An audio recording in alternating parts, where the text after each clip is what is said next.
Welcome to CATtheMinion YouTube channel. My name is Teresa, but you can call me Cat.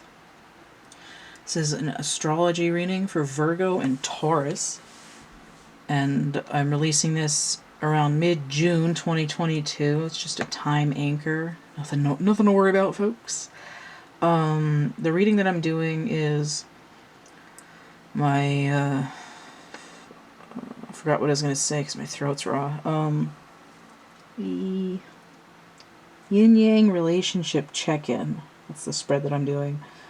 And it's not exclusive to romantic relationships, but it tends to skew that way, so I'm not doing a separate romantic relationship reading this month. So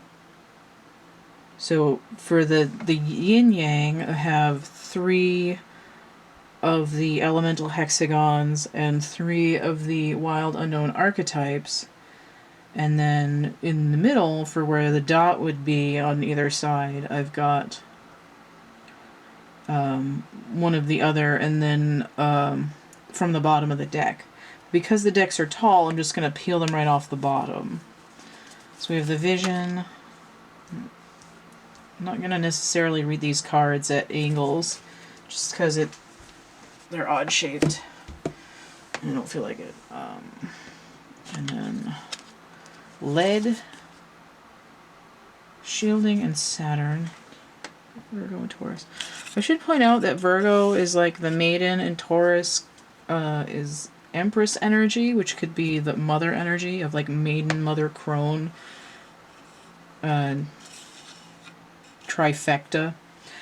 And a lot of the times I'll see the maiden as the inner child of the Venus character in the tarot. Taurus is also the Hierophant card, which is sometimes called the Pope.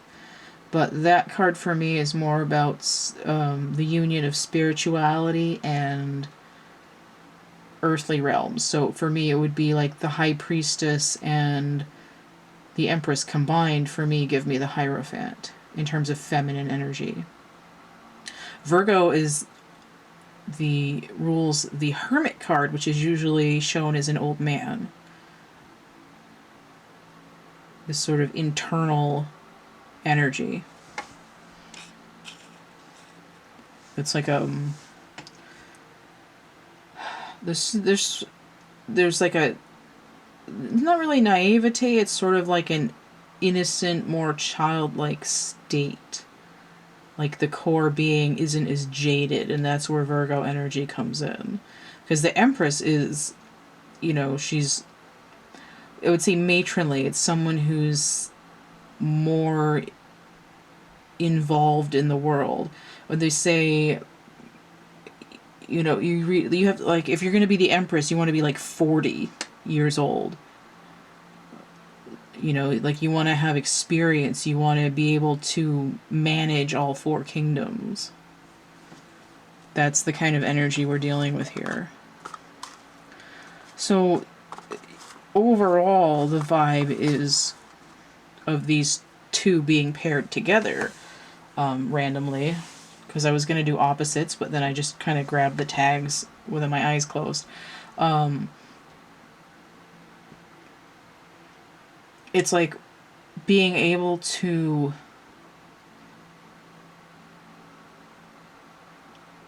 it's like being jaded enough by the world to not be, pulled in direction by anyone who's got a bridge to sell you, but also having this sort of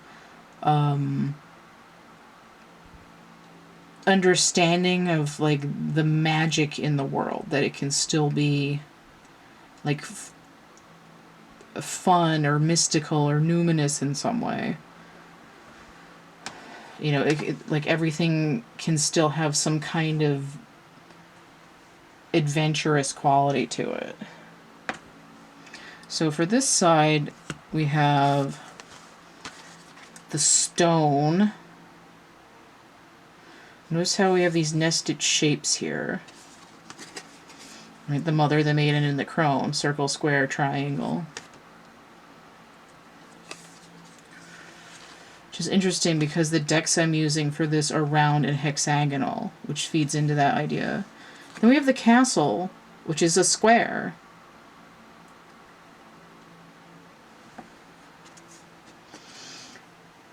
You know, these walls are made to hold you in. And then I have lead, which is shielding, right? You can't, like, you're not going to be able to get in here, like, even in the astral, because I've got lead in here. No magic.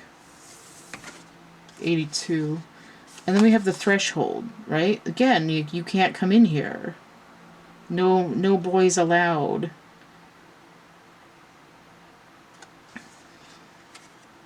Like, once you cross the border, you're on your own. Interesting. Well, here we have a vision. I feel like there's other nested shapes here, right? There's a Vesica Pisces, and then there's a thing going across. There's a moon. There's a peak mountain there. This is like nesting of shapes. This also kind of looks rather vaginal, just for, you know, in case anybody was curious. We see this similar shape down here that, like, you'd think of at the bottom of the Vesica. This also looks like stepping from the pan into the fire. So this is 67, 43, 82, 45, and this is 55. Can't drive. 55. Shiggity shwell. So we have number 1, hydrogen, the double arm spiral. Building blocks related to the magician, which I had mentioned. Or did I? No, I was thinking it though, because in masculine energy, it's the emperor and the magician that come together to make the Hierophant. 1 and 4 instead of 2 and 3. Tungsten, 74. Ability to hold an edge. Structure. That makes 11.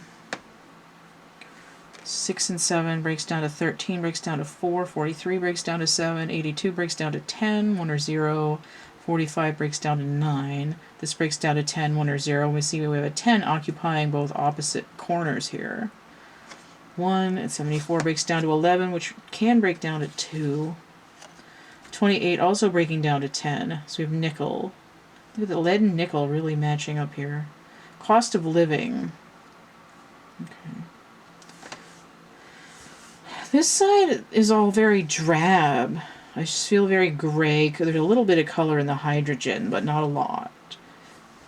And I see it here, like this and the hydrogen seem to be sort of matched up in like a little bit of color in with sort of a gray area. But for the most part, this side is colorful and this side is black and white, like gray, drab, chrome tones. And then we have this color seeping in from the other side into the black and white world.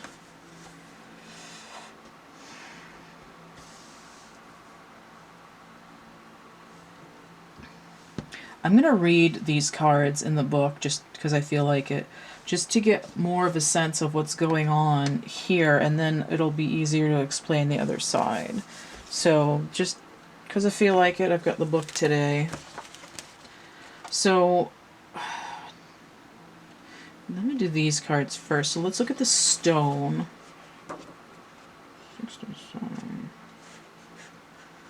Oh wait, no, page 199. That's what I need.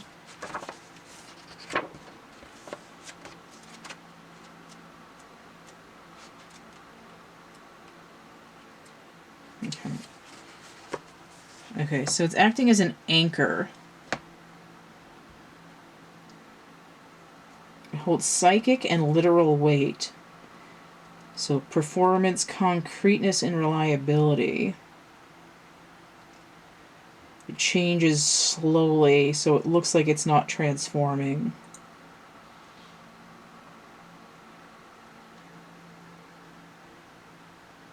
It says the stone is best used to anchor our wild side. Tethers to the earth, helping to ground and connect. It says when this card appears, it's likely the stone is a remedy for what ails us. Humble and easily unnoticed, the power of the stone balances the frenzy of our world. Okay. So, when it's in a balance, it's sort of that Empress quality that you would want, someone that's sort of there and reserved and like like in the moment, looking out, paying attention kind of stuff. When it's out of alignment, it's this holding back and weighted down kind of energy. And I feel like that's what's interacting with the lead and the castle the most here. Right? Holding back, I'm not going to cross the threshold. Versus an out of alignment, which would be the dark side of Virgo energy, which wouldn't just be like childlike or naive in some way, it would be like immature and malicious, running all over the place. So there's this act of confinement, but it's not like a full confinement. It's like I have plenty of places to go, but if I act within certain boundaries, it'll help me ground. It'll help me anchor myself while I'm responding to the world, so I don't just go flapping around everywhere. Is it the castle?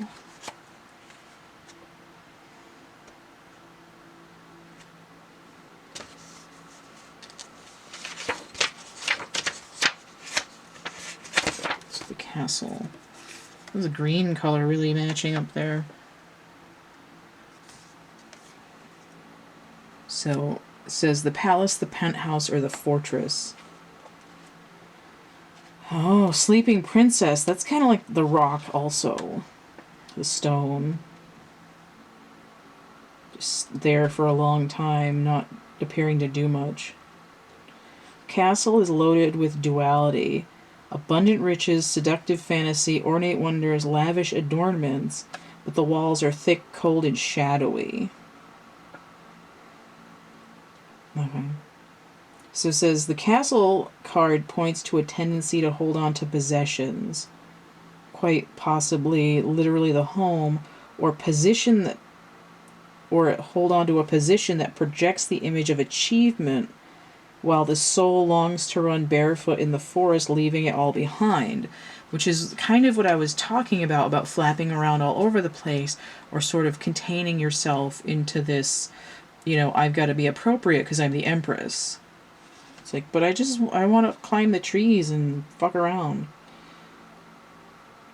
At times we must settle down, yet the castle lulls us to sleep. No, the castle lulls us with its spell of materialism, and we fall fast asleep to our deepest dreams.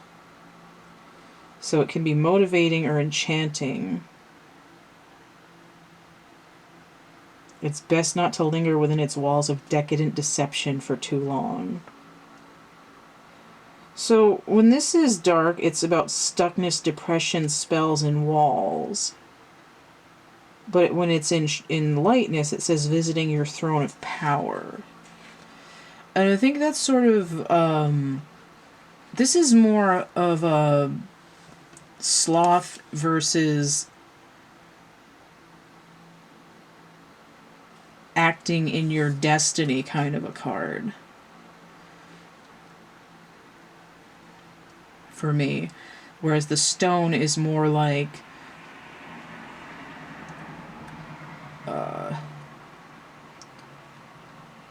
having a certain amount of decorum versus wilding about. And it's not to say either one of those opposite modes are bad versus the other. There's a certain time for each of those things. Right? You one of them might be more in alignment with what you need to accomplish than the other. But here, there's an element of being in your power, but also being present enough to hop the fence in order to check out the other kingdoms. You know, like, oh, just take a nap. You know, air and water kingdom, they'll be fine. Fire kingdom isn't burning, so it's all good. I'm just going to take a nap. You know, it's cozy in here. I'm going to watch a movie and eat some popcorn. It'll be fine. This is, I need to actually go out there and take a look, but I'm not just going to, you know, go around, like, egging every other kingdom just because for funsies. That's what's going on there. So let's look at the threshold. Threshold. Ah, the door, the gate, and the initiation. Right? The stepping, literally the stepping stone between one and the other. With this and the lead next to each other, it made me think hot-footin'.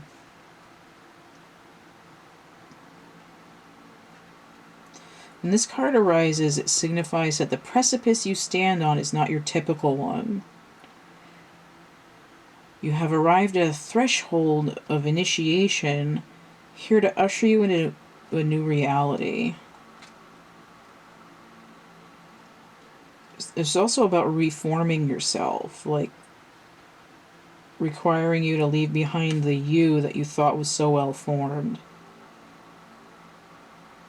Part of you will be lost in order to make space for what is next. A metaphorical death must occur. That's that out of the pan and into the fire energy. Which is what happens when you when you step outside the castle. Right? You can't just sleepwalk your way through it. You actually have to, like, be on your toes. The liminal realm. Like a free fall. So it's a little bit like the Fool energy.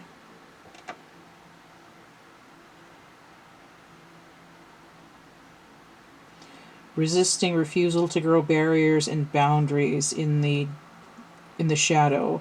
But if you're in alignment, it's growth and individuation. It's like, who are you becoming? Alright, so let's look at the vision. It's crossing over into the other side. I also feel like tungsten, nickel, and lead are kind of what the castle walls are made up of. But if you break it down to its smallest parts, the building blocks, hydrogen could become anything. It can recombine and be whatever. So you can sort of create this space where you make the world what you want it to be, not just box it in saying, well, it's these three things and it's gonna keep you in, like jail bars. Oh, what am I doing? I'm looking for the vision.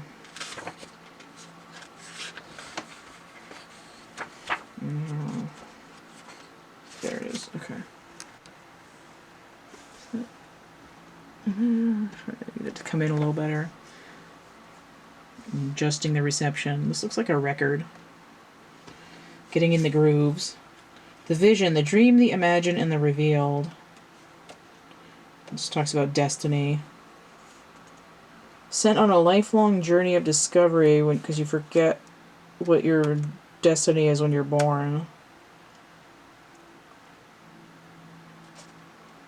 It appears in strange dreams and surreal images, seemingly unattainable and preposterous. When we're connected to the vision, we carry an inspired, enchanted aliveness that others recognize.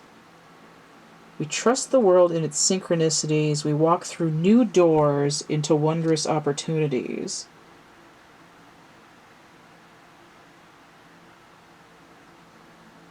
When we lose connection to the vision, life becomes dull and exhausting, lacking meaning. Right when it becomes dull, and right next to it we have tungsten, which is the ability to hold an edge. I'm cutting something else. Nickel is the cost of living, which is interesting. Didn't it say it might cost you something over here? Like you might lose part of yourself? This also says shielding in Saturn. It's giving me like shields are down, Captain, or like we can't go into warp speed with shields up. We can't go into warp with shields up. Right here. But I also feel like if you're so overly focused on the vision, you'll want to just stay in the dream state and never sort of snap to a reality.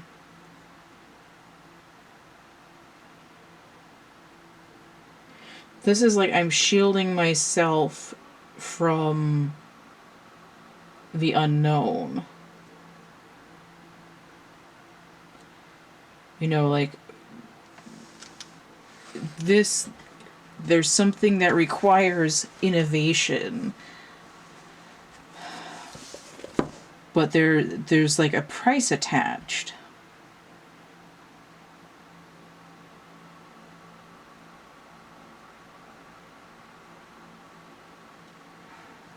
In order to cross, there's something that I'm missing here that I need to think about for a minute. The Earth's core is supposed to be liquid nickel. So there's a gravitational effect here. We see gravity controlling that. There's a gravitational aspect here. I'm being pulled through the doorway. I have to keep an edge. I need to cut through something. I have to cut through the gate. I have to, in order to make this turn, I have to hold the edge on my snowboard. And it's also this too. It's like, it's like a warp drive and like gravity manipulation, like a gravitron or whatever. I don't even know what that means, but I feel like the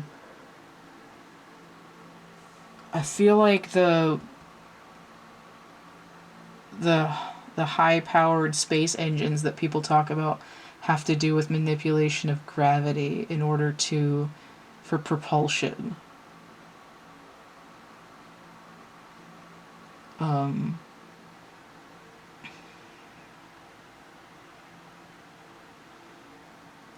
Cost of living. It's like, can you afford to stay in one place? This is also like die cut, like printing something, laser etched forms. Like the things that are being made have more precision to them. Like the molds are deeper, the edges are crisper. Like the material world's ability to generate the vision is increased once you stop like holding, like blocking the vision from having any changes whatsoever. Like what happens if I step outside of this dream that I have for my life?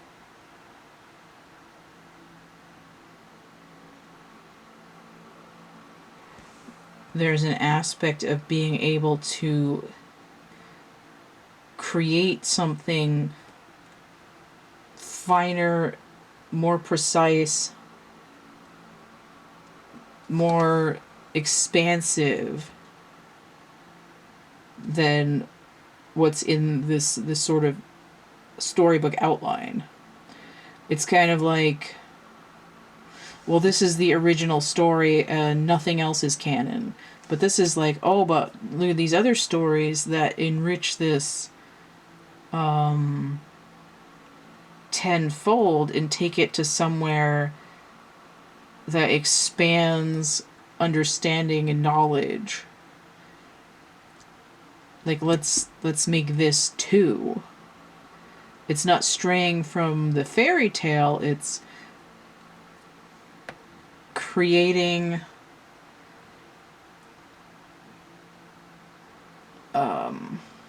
like a stronger platform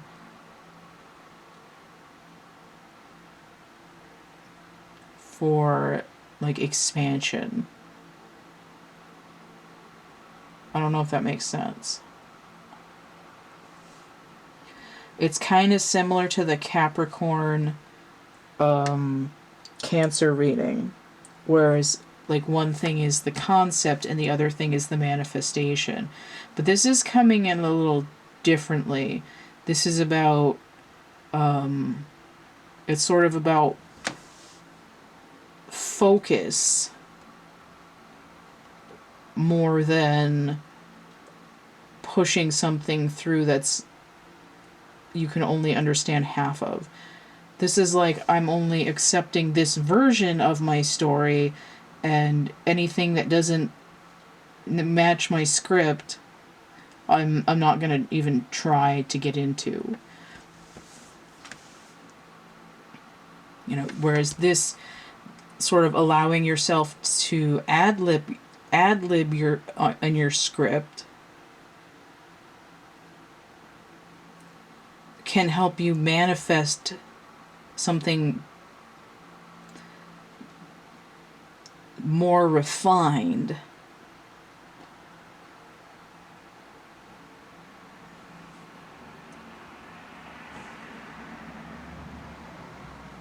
I'm still confused by the cost of living thing. I don't think I should be paying attention to that writing.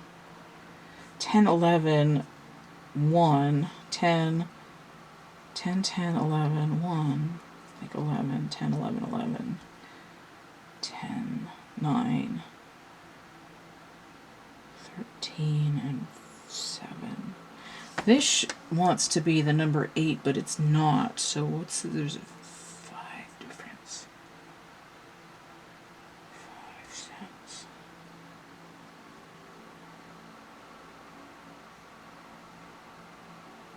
This is like an investment that has a 5% return. Like something is, it seems like it's not going to be worth stepping outside of the zone, the safe zone. But the rewards are, even if small, are solid. There's an expansion. I mean, think about it. Like, if you have a return of 5% on $1, 5 cents return is like, oh, whatever. But if your output is able to be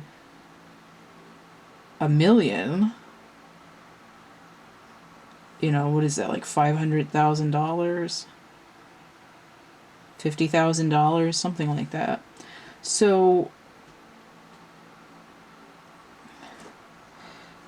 yeah, I think it's $50,000. Whatever. It's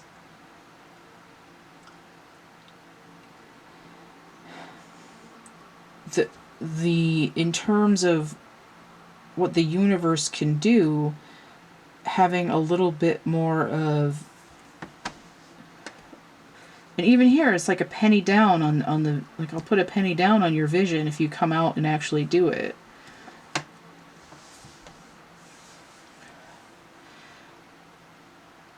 There's no reason not to increase your energy.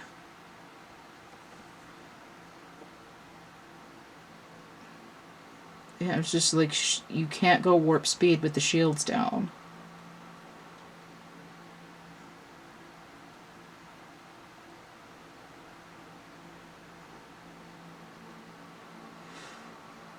I really don't know how to explain this another way. I feel like there's something else that has to be said about this.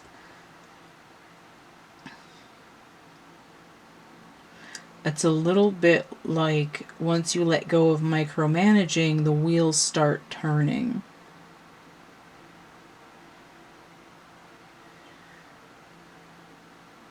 Like, allow this sort of dream of your life to be a rough outline. You know, keep yourself from completely forgetting about the vision entirely. But it's sort of like, don't go to sleep on yourself. Let that sort of need to frolic in the fields get you into this vision state where you're like, well, what if I did that instead of, you know, only doing it the way that got me in charge of myself, right? Like, well, we only do it this way because this is how it worked for me to get on the throne. Like, no, you need to go out and climb some trees and stuff and until you can see, you know, how someone else is doing, and then do that. So I think if I keep talking, it's just going to make it worse. But, you know, like, one side is sort of only trying to have the same dream every night, and the other one is letting the dream morph, letting it mutate as it hits the material world. All right, there. I think that's what it is. Let me get over here, move the camera. All right. So if you want to get a personal reading, you can hit me up. You can email me, thecatcamebackatcamp@gmail.com. The list is down below. It's also on my WordPress. You can download a PDF there and read it, you know, on your own time if you want. I have coloring books and dark poetry, merch, prints, actual art items. My photo version of Card of the Day is going to be on my social media, Instagram, Facebook, and Twitter on the daily. And also on my social media, those places, you can see which tarot readings and stuff that I have on Etsy.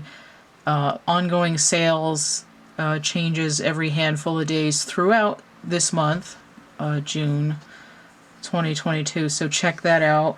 You can also email me if you have questions about that. On my Etsy shop, outside of any sales, coupon code 3star17, you'll get 17% off your purchase of 3 or more items. I'm also on Etsy. I have opened up shipping on select items to 10 test countries. I made a video about that, so check all that out if you're interested. I think I said everything. If you found this helpful or useful or interesting in some way, and you want an energy exchange, donate, tip jar, it's PayPal, Cash App, or Venmo. Alright, don't forget to like, share, subscribe, comment, check out my playlists tab, and stay groovy, and we'll see you later. Bye.